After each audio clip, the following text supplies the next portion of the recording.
Tidbits from TNT, Thursday morning, February 13, 2025. Listen to the full version on the official dinarreport.com website and become our supporter on Patreon. Tishwash. Investments 2025. Economic Renaissance under the umbrella of the General Budget. Mazhar Mohammad Saleh, Financial and Economic Advisor to Prime Minister Mohammed Shia al-Sudani. Confirmed today, Thursday, that investment projects for the year 2025 are an integral part of the investment section in the federal general budget law.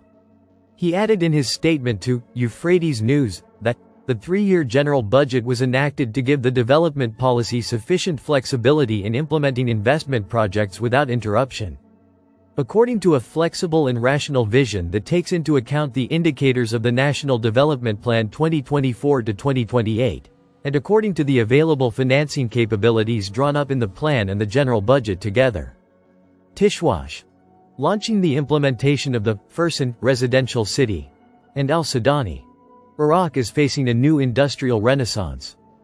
Prime Minister Mohammed Shia al-Sudani launched, today, Wednesday, the executive works for the development project of the Al-Fursan residential city in the Al-Narawan area in Baghdad, on an area of approximately 24,197 dunams, which includes the allocation of serviced residential lands distributed to members of the Ministry of Defense. Al-Sudani appreciated the efforts of the Ministry of Defense and other ministries supporting the launch of this project, stressing the work to provide serviced residential plots in the rest of the governorates, and directing the generalization of this experience to members of the rest of the other security agencies, indicating that the Night City project will be implemented by the real estate developer and planned and implemented by the Ministry of Defense, with the support of the Ministry of Construction, Housing, Municipalities and Public Works, with the developer company obligated to implement with full specifications and construct part of the basic services such as schools, health centers and service departments. He explained that the project is one of the government's paths to address the housing crisis, and a model in the governorates to include all members, officers and leaders of the Ministry of Defense. Stressing that the government left the issue of distributing residential lands without infrastructure services, or designs that are appropriate for modern cities and various requirements. Al-Sudani referred to the residential cities that will be implemented for the members of the armed forces, including the Al-Ghazlani City project in Mosul, and another city in Basra. In addition to laying the foundation stone for the 6th of November city in Taji, to cover the needs of housing units for citizens and members of the security services.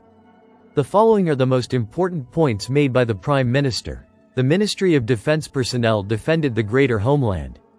And we must provide them with a small homeland represented by a residential plot of land and decent services. We have a new city, City of Roses, at the level of a new governorate. It was referred to the investor, and we completed the contracts and its design, and implementation began. More than 110,000 housing units will be completed in City of Roses, which is 3 kilometers away from the City of Nights residential project. There is a 17 kilometers road under construction, linking central Baghdad to the new residential cities and reaching the City of Roses.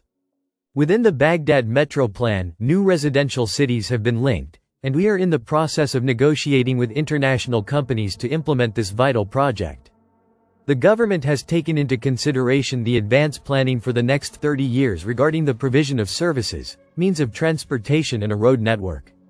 I renew the call to the private sector and businessmen to proceed with the implementation of housing projects and real estate development in Baghdad and the governorates.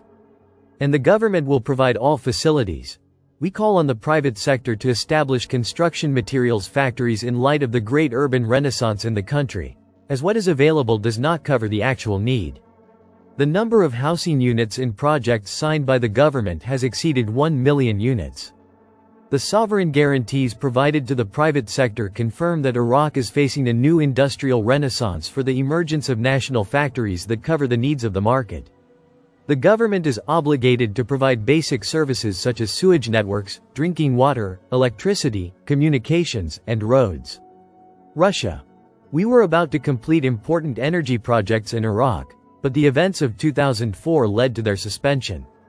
Elbrus Kotrashev, the Russian Federation's ambassador to Iraq, confirmed that the decision to evacuate hundreds of Russian experts from Iraq in 2004 came after Russian teams working in the country were directly exposed to terrorist attacks.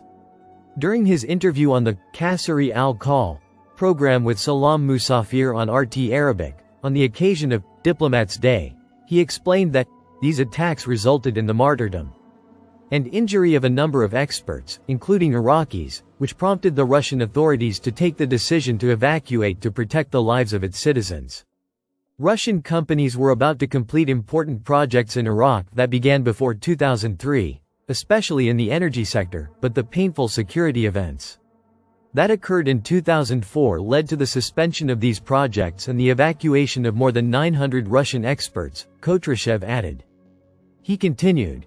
After that, there was a long interruption in cooperation due to the turbulent security situation, but we want to continue the work and complete it successfully, especially since we are witnessing the suffering of the Iraqi people due to the scarcity of electricity.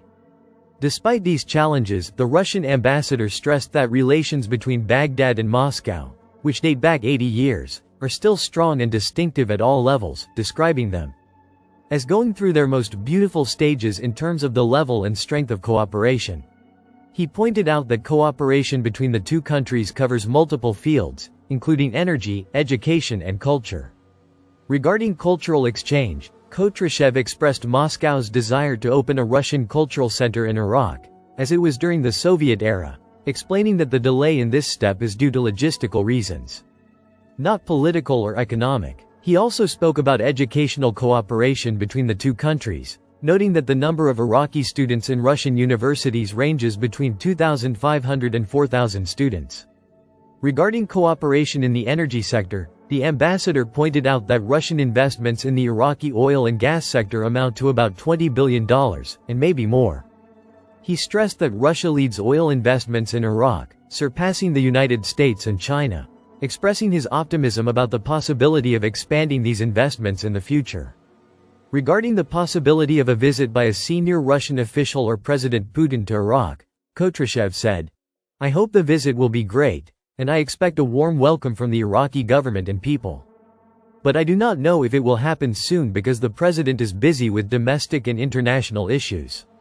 Listen to the full version on the official dinarreport.com website and become our supporter on Patreon. Source: Dinar Recaps.